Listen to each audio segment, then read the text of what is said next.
The Super Bowl champs, Philadelphia Eagles, have had a pretty low-key offseason so far with some key signings, but also some key departures as well. But how will they approach the 2025 NFL Draft? My name's Tyler, here with my brother Ryan, and we've got a 3-round mock draft for you here for the Eagles coming up. But before we do that, let's do all the YouTube things. Subscribe, like, leave a comment. Let us know what you think of the draft and what you want to see the Eagles do come April. Ryan, let's pull this up here. So, Philadelphia, we have them going edge rusher here, Bradyn Swinson out of LSU. Eagles, I think, similar to Dallas for the exact opposite reason.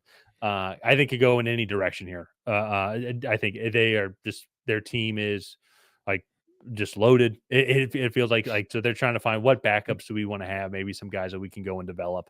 And so even to some of the guys, it looks like they have signed some other like depth pieces as well to maybe replace a little bit of some of the guys that they lost, like Mekhi Becton as well. And so, and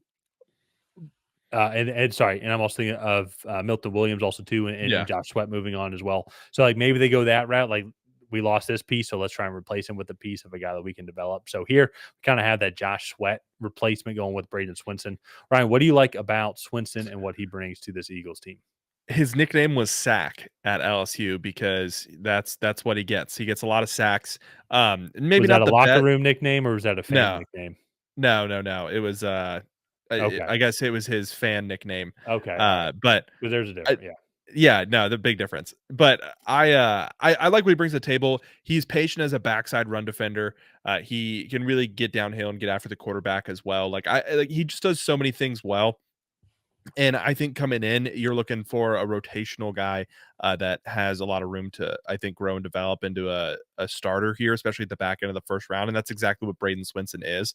And I think he can fill that Josh Sweat role pretty handily. I think he's just a really good football player. I like the fit, and I like making this pick. It just makes sense to me. So Well, uh, I also think too similar. So, and the pick at 29, Washington selected Donovan Ezaraku, and I like that outside linebacker role because the beef of that defensive line and the greatness of that defensive line is the same with the Eagles here.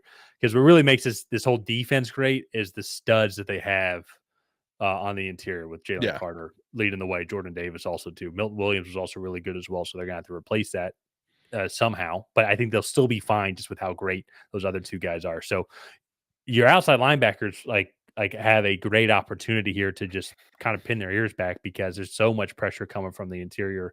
You go and try and find the guy that kind of best fits your system. And if you don't like Bradyn Swinson, Princely Uman Mielen, I think would have been a very interesting guy. Also, too, Jalen yeah. Walker, I think would be interesting as well to include in the system.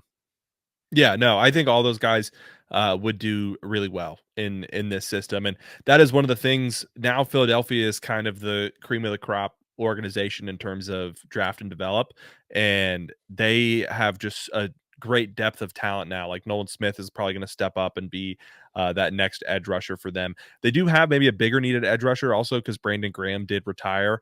Maybe that is Good point. more certain that their first round pick will be an edge rusher, but that team still has so much talent across the board that I think that they can still go best player available. But let's move on to their second round pick, and this is going to be the Mekhi Becton replacement. This is Wyatt Milum, super just tough, hard nosed football player. I love watching him on tape, especially when they get him out in the run game. He's physical. He wants to hurt you and your family. It feels like when he gets his hands on you in the run game. And so I love what he brings to the table there. His biggest thing is that he just doesn't have the length to make it on the outside at tackle at the NFL level. So he's going to kick into guard. But I think you go and just he can probably slot right in at that Mekhi Becton slot there, or Yeah. he's just good depth at that point. But either way, like I just really like this pick. I think Philadelphia, they put an emphasis on continuing to invest in the trenches, and so their first two picks here are right there in the trenches. Well, and I think that's going to be the thing is like initially it's like they got Tyler Steen a couple years ago. He's probably going to be the guy that slots in right there. And then they also then too, and this may be depending on who you ask. Definitely Jets fans are glad not to have him, but Kenyon Green is also somebody that they signed as well in free agency. So I think at minimum Yeah, as you said, at minimum is his backup spot as well, and it kind of can develop him. But I agree with what you're saying. I like the nastiness that he brings. I think it kind of would fit that Philadelphia MO. It's just going to be, is that development? What's that competition going to be like? Because that really is going to be one of the big question marks overall for this team. Is just going to be who's the competition for filling that other guard spot. Because everybody else, I mean, Jordan Mailata Oh is yeah. one of the best left tackles in the league. Lane Johnson as well too when it comes to right tackle. You know, Cam Jurgens is one of the best centers. Landon Dickerson is one of the best interior offensive line guys as well too. So who's going to be that other guy to fill out that spot as well? Yeah, no, and that to me, I think is just again, they're the cream of the crop in draft and develop. They have a guy to already fill it. Wyatt Milum is a fantastic player, probably one of the better players on the board at this point. And so go draft him. If he's not ready, let him develop. And then when uh not Lane Johnson, Landon Dickerson retires, plug Wyatt No, Milum right in. it is Lane Johnson. Landon Oh, it is. Dickerson's young. Yeah. Yeah, no, I'm thinking Lane Johnson is the right tackle. Who's the guard?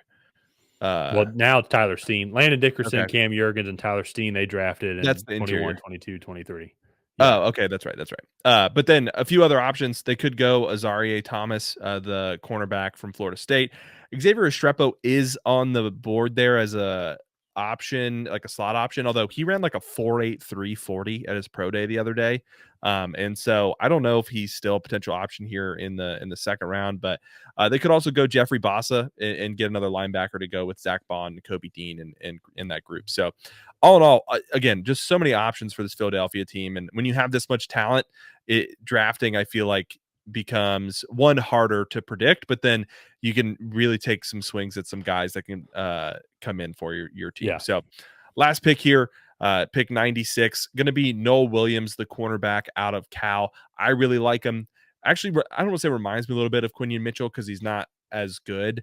But a true outside corner, he can be sticky in man coverage. He plays with good physicality.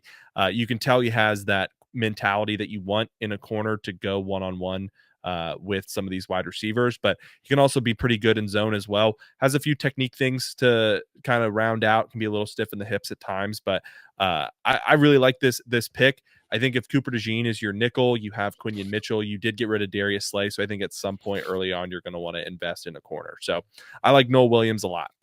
Yeah. No, and once again, too, it's like you move on from Darius Slay, you move on from James Bradbury, as you said. So it's like, where are some other value picks you guys can go and get? You already got your edge rusher replacements. Maybe you go edge rusher again just because you technically lost two guys as well. But if you're trying to, like these are the three positions that they Yeah. actually lost talent from as well in free agency.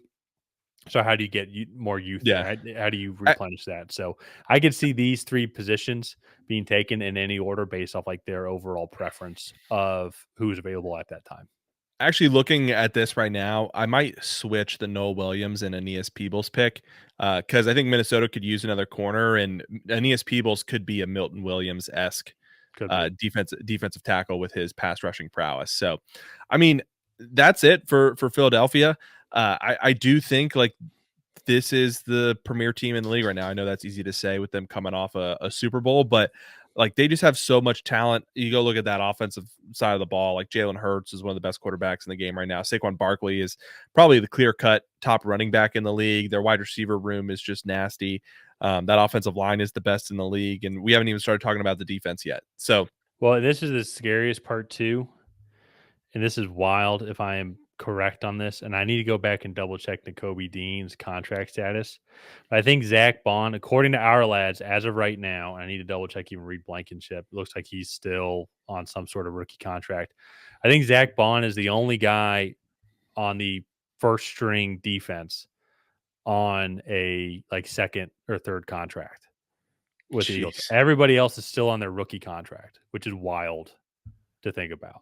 You know, some guys are coming up on their fourth year in their first round rookie contract. So, like, maybe they have the fifth year options, i.e., like Jordan Davis. Or there's some other guys here, like Reed Blankenship he was there in 22. It picked up as a free agent, so an undrafted free agent, but he's been there since then. So I had to figure out what his contract status is like. But this defense is so young. Offense relatively is pretty young as well. The tackles are the oldest guys on the team as of right now. So that's what's pretty well. I said there's a couple other older guys like even Dallas Goedert was drafted in 2018, so he's been in the league now for 7 years, still really good. But that's what's scary about this Eagles team as well too, where you talk about like probably still the best team in the league. Is like, yes, probably still the best team in the league, but also too because some of these guys maybe haven't even hit their primes yet, which is Yeah, wild to think about. So that is kind of this crazy. Eagles team is going to be wild to watch. I think this NFC East is going to be really interesting for the dumpster fire going on in New York, the potential, and then also then just the national notoriety of Dallas, the extreme potential with Washington. I think they're one of the few teams in the NFC, maybe even the league as a whole, that could upend the Eagles in 2025. And then the Eagles are just amazing to watch. Yeah. No, I mean, this team is incredible. What Howie Roseman has done, just Yeah. drafting and bringing in free agents, is so impressive. Nick Sirianni deserves a lot of credit in assembling this coaching staff and getting these guys developed. So I am super excited to watch the Eagles play in 2025. With that being said, let's go ahead. Let's wrap up this video here. If you guys have not already, please go ahead and like and subscribe. That is the best way to help out the channel. While you're down there, leave a comment on what you thought of this Eagles 3-round mock draft. Did you love it? Did you hate it? What would you have done differently? And on that, we'll see you guys next time.